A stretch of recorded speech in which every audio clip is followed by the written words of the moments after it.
ആഗോള സഞ്ചാരികളുടെ ഇഷ്ടയിടമായ Dubai global village സന്ദർശകർക്കായി തുറന്നു. വിവിധ രാജ്യങ്ങളുടെയും സ്ഥാപനങ്ങളുടെയും ഉൾപ്പെടെ 30 പവലിയനുകളാണ് ആഗോള ഗ്രാമത്തിൽ ഇത്തവണയുള്ളത്. 6 മാസത്തിലേറെ നീണ്ടു നിൽക്കുന്ന ഇത്തവണത്തെ സീസണിൽ കുട്ടികൾക്കും മുതിർന്നവർക്കും ഉൾപ്പെടെ ആസ്വദിക്കാനാകും വിധമുള്ള നിരവധി കലാപരിപാടികളും അരങ്ങേറും. ആഗോള ഗ്രാമത്തിന്റെ 30ാമത് പതിപ്പാണ് ഇത്തവണത്തേത്. 3 പതിറ്റാണ്ടായി UAE നിവാസികളെയും ദുബായിലെത്തുന്ന സന്ദർശകരെയും സ്വീകരിക്കുന്ന ഗ്ലോബൽ വില്ലേജ് 30ാം സീസണിൽ കൂടുതൽ മനോഹരമാണ്. ഇനിയുള്ള ഏതാണ്ട് 7 മാസക്കാലം ലക്ഷക്കണക്കിന് ആളുകൾ ആഗോള ഗ്രാമത്തിലെ കാഴ്ചകൾ കാണാനായി ദുബായിലെത്തും. ഇന്ത്യ ഉൾപ്പെടെ വിവിധ രാജ്യങ്ങളുടെയും സ്ഥാപനങ്ങളുടെയും 30 പവലിയനുകൾ ഇത്തവണ ഒരുക്കിയിട്ടുണ്ട്. ലോകത്തിലെ ഏതാണ്ട് എല്ലാ രാജ്യങ്ങളുടെയും രുചി വൈവിധ്യം വിളമ്പുന്ന 200ഓളം ഭക്ഷണശാലകളാണ് ആഗോള ഗ്രാമത്തിലെ പ്രധാന ആകർഷണങ്ങളിലൊന്ന്. കുട്ടികൾക്കും മുതിർന്നവർക്കും ഒരുപോലെ ആസ്വദിക്കാനാകുന്ന റൈഡുകൾ, സ്റ്റണ്ട് ഷോ, ഹൊറർ ഹോട്ടൽ തുടങ്ങി കാഴ്ചകളും വിനോദയിടങ്ങളും ഏറെയുണ്ട് ഇക്കുറി ഗ്ലോബൽ വില്ലേജിൽ.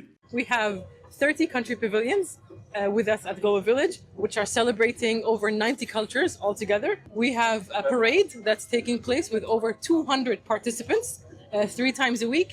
We have, of course, our flagship fireworks every weekend. ദുബായിൽ ദീപാവലി ആഘോഷം നടക്കുന്ന പ്രധാന സ്ഥലങ്ങളിലൊന്നും ഗ്ലോബൽ വില്ലേജ് ആണ്. ഒക്ടോബർ 17 മുതൽ 23 വരെയാണ് ഗ്ലോബൽ വില്ലേജിലെ ദീപാവലി ആഘോഷം.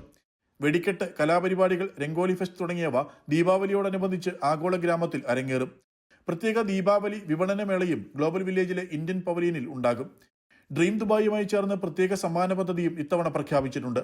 ഗ്ലോബൽ വില്ലേജ് എൻട്രി പാസിനൊപ്പം ലഭിക്കുന്ന QR കോഡ് സ്കാൻ ചെയ്ത് 10 ലക്ഷം ദിർഹം ഗ്രാൻഡ് പ്രൈസ് ഉൾപ്പെടെയുള്ള സമ്മാന പദ്ധതിയിൽ പങ്കെടുക്കാം. ഏത് ദിവസവും സന്ദർശിക്കാവുന്ന ടിക്കറ്റിന് 30 ദിർഹമാണ് വില. പ്രവൃത്തി ദിവസങ്ങളിലെ ടിക്കറ്റിന് 25 ദിർഹവും 3 വയസ്സിൽ താഴെ പ്രായമുള്ള കുട്ടികൾക്കും 65 വയസ്സിന് മുകളിൽ പ്രായമുള്ളവർക്കും ഭിന്നശേഷിക്കാർക്കും പ്രവേശനം സൗജന്യമാണ്. ആഘോഷാരംഭങ്ങളുടെ പൂർണ്ണതയിലാണ് ഞാൻ നിൽക്കുന്നത്. ദുബായ് ഗ്ലോബൽ വില്ലേജിൽ നിന്നും ജെറിൻ ജേക്കബിനൊപ്പം ശ്രീരാജ് കൈമൾ, അമൃത ന്യൂസ്.